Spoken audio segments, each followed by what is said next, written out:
Guys in white with the first possession of the third quarter. JR Oligario pull-up jumper that will go down.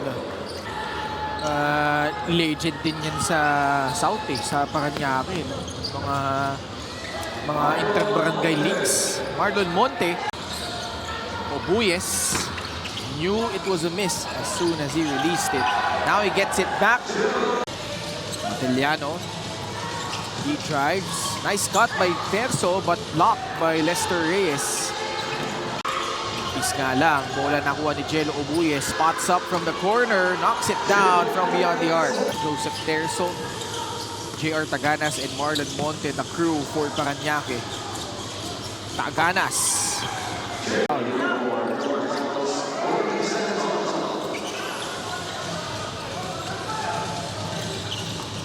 Alanes. Shot blocked by Jay Collado.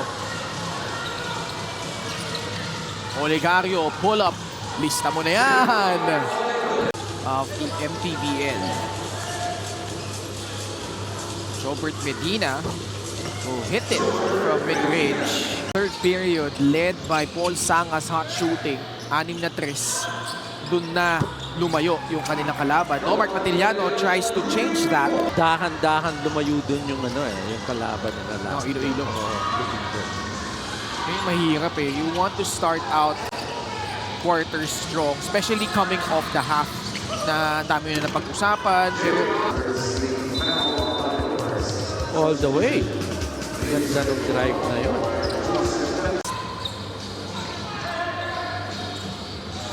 Oligario sa kaliwa, pumukol sa tres. Pasok yan. Sabi ko nga, lista mo na. Pasa na agaw ni Shaq Alanes. Already 9 of his 13 points. All coming in this quarter. Pero si Matiliano, unti-unti na rin nahanap yung kanyang bitaw galing sa labas, Coach Vic. Paranaque still within striking distance. High-low play, broken up. Alanes. Oligario in stride. Turns it over. Back the other way. Medina doesn't have the numbers. Pulls it back out to Rusey Koga. Medina. Atake. Fadeaway jumper is good. During that time, medyo nasa peak yan Yung mga recreational leagues. Doon siya talaga sumikat as Rusey Koga hits a free. Got to shake off his defender. Castro, susubok ulit. That time, he knocks it down to end the third. What a run.